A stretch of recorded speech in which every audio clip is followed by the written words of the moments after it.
Grammatikani bilasiz, vokabularingiz ham yaxshi va inglizcha videolar ko'rganingizda ham 80-90% tushunasiz. Lekin gapirishga kelganda fikringizni ravon ifoda eta olmaydigan bo'lsangiz, bu video siz uchun. Chunki men bu videoda 6 ta speakingimni oshirishimga yordam bergan practical tiplarni ulashmoqchiman. Ya'ni bular qanaqa tiplar?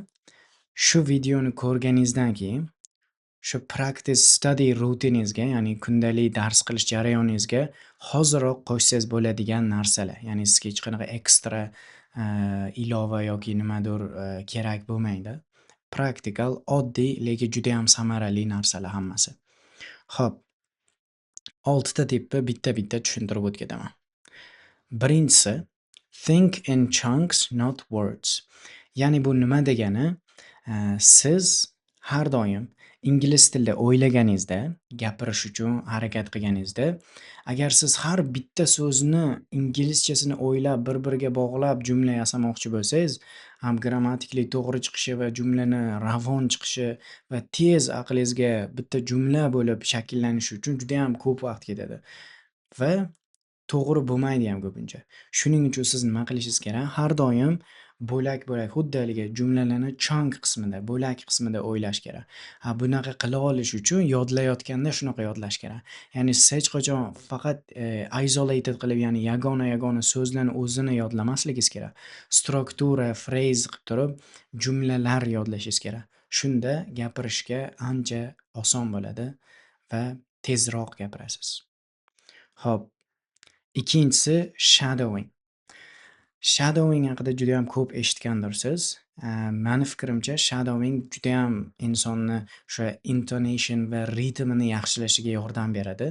Men ham juda ham ko'p shadowing qilaman. Hatto hozir ham ba'zida shadowing qilib turaman. Speakingda shadowing eng ko'p yordam beradigan narsa intonation. Ya'ni siz o'sha ovozingizni ko'tarib tushirib, emotsiya bilan gapira olishingiz uchun shu narsa sizda bo'lishi kerak va bu narsani yaxshilash uchun shadowing eng zo'r texnika deb o'ylayman. Xo'p, keyingisi record yourself daily. Mani fikrimcha bu non-negotiable, ya'ni o'tkazib yuborsa bo'ladigan narsa deb o'ylamayman. Eng muhim tiplardan bittasi bu yerdagi.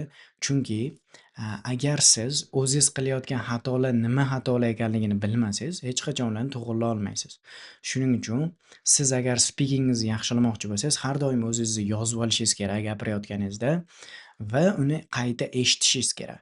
Eshitib turib, xatolaringizni topib, to'g'rilashga harakat qilishingiz kerak. Qancha ko'p xatolaringizni identify qilsangiz, ya'ni aniqlasangiz, keyingi safar o'sha xatolarni qilish ehtimoli shunchaga pasayadi.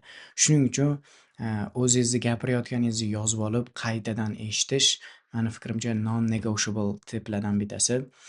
Bu narsani o'sha Telegramda bitta private kanal ochib turib qilsangiz bo'ladi, har doim o'zingiz rivayet qila olishingiz uchun. Keyingi tip slow down on purpose. Ya'ni bu unchalik ham haligi nima deydi, qanaqadir noodatiy tipga o'xshamay oddiy ko'rinishi mumkin, lekin aslida juda ham foydali. Chunki ko'pchilik o'sha speakingni boshida yaxshilashga harakat qilayotganda tez-tez gapirib tashlashga harakat qiladi. Lekin bunaqa shoshilish yoki fast paced gapirish ko'proq xato qilishlarga olib boradi. Shuning uchun siz xotirjam, shoshilmasdan fikringizni ifoda etishni o'rganishingiz kerak. Xo'p, 5-tipga keladigan bo'lsak, paraphrase instead of pausing. Ya'ni siz gapirayotganingizda birorta so'z esingizdan chiqib qolsa, o'sha so'zni describe qilib o'tkazishingiz kerak. O'sha so'zga haligi nimaiki u so'z deb o'ylab o'tiravermasdan, o'rniga qanaqadir description aytib ketishingiz kerak. Misol uchun, daily siz gapiryapsiz va teleskop degan so'z esingizdan chiqib qoldi inglizchasi. U nima edi deb o'ylamasdan o'sha osmondagi yulduzlarni ko'rish uchun foydalanadigan uskuna deb turib shunaqa describe qilib o'tkazsangiz, ancha yaxshiroq, ko'p muddat pause qilib turgandan. Va 6 va oxirgi tip talk to yourself, ya'ni o'zingiz bilan suhbatlashish. Bu narsani man judayam ko'p qilaman. Ya'ni har doim biror joyga ketayotganimda yoki shunchaki o'zimga o'sha kunda nima bo'lganligi yoki planlarimni ingliz tilida gapirib berishga harakat qilaman.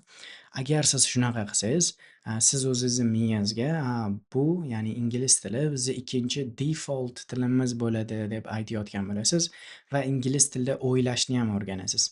Shuning uchun, talk to yourself in English, okay?